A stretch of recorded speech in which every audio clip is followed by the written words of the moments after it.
పాకిస్తాన్ దుశ్చర్యలకి దీటైన సమాధానం చెబుతున్న భారత ఆర్మీకి అండగా నిలబడాలని త్రిదండి చిన్నజీయర్ స్వామి పిలుపునిచ్చారు.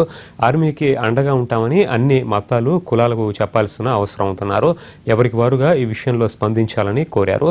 పాకిస్తాన్ దాడికి సర్జికల్ స్ట్రైక్స్ సరైన సమాధానం అంటున్న చిన్నజీయర్ స్వామితో మా ప్రతినిధి రవి ఫేస్ టు ఫేస్.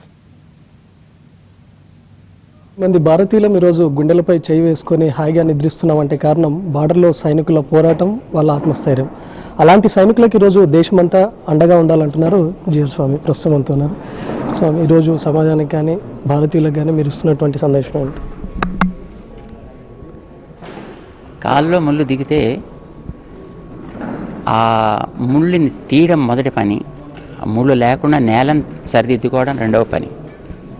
అలాగే ఇప్పుడు ప్రస్తుతం మన దేశానికి మన పొరుగు నుండి ఉండేటటువంటి పాకిస్తాన్ ప్రాంతం నుంచి తీవ్రవాద దాడులు జరుగుతున్నాయి.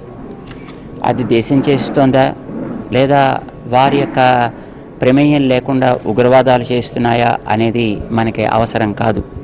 కానీ ఆ ప్రాంతం నుంచి దాడులు అయితే ఈ దేశం మీద జరుగుతున్నాయి. అలాంటి వాటిని ఎదుర్కోవడానికి మన భారతీయ సైనికులు అద్భుతమైనటువంటి చొరవని, సాహసాన్ని చూపిస్తున్నందుకు వారందరికీ కూడా మనం మరింత ధైర్యాన్ని ఇస్తూ వారికి అండగా వారు ముందుకు వెళ్ళడానికి వీలయ్యేటటువంటి తోడ్పాటును కూడా అందించాల్సిన అవసరం ఉంది. మోడీ గారు చూపించినట్టుగా ఈ దేశం మిలిటరీని మనం బలోపేతం చేసుకోవడానికి కావలసినటువంటి ఆర్థిక సహాయాన్ని ఎంతో కొంత ప్రతి పౌరుడు కూడా ఈ దేశంలో ఉండేవాడు.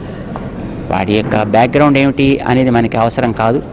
అతను ఒక వైష్ణవుడు కావచ్చు, అతను ఒక శైవుడు కావచ్చు, నాస్తికుడు కావచ్చు, ఒక ముస్లిం కావచ్చు, ఒక క్రిస్టియన్ కావచ్చు, ఒక బౌద్ధుడు కావచ్చు, ఒక సిక్ కావచ్చు, ఒక జొరాస్ట్రియన్ కావచ్చు, ఎవరైనప్పటికీ కూడా ఈ దేశ పౌరుడుగా ఉండాలి, ఈ దేశ పౌరుడుగా నేను ఉంటున్నాను అనుకున్న ప్రతి వ్యక్తి కూడా ఈ వాతావరణానికి స్పందించడం ప్రధానమైనటువంటి కర్తవ్యం.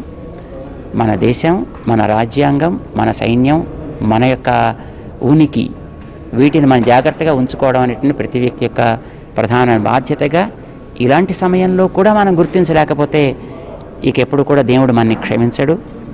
రాబోయేటటువంటి కాలం తరం కూడా మనని క్షమించదు. ఇలాంటి సమయంలో మనందరం కూడా ఒకటి, ఈ దేశం యొక్క భద్రత మన ప్రధాన కర్తవ్యం. మనందరం జీవనాన్ని సాగిస్తూ ఏకకంఠంగా మన యొక్క భద్రతని మనం జాగ్రత్తగా చూసుకుంటాము అనగలిగేటటువంటి వాయిస్ అన్ని మతాల్లోంచి రావాలి, అన్ని కులాల్లోంచి రావాలి.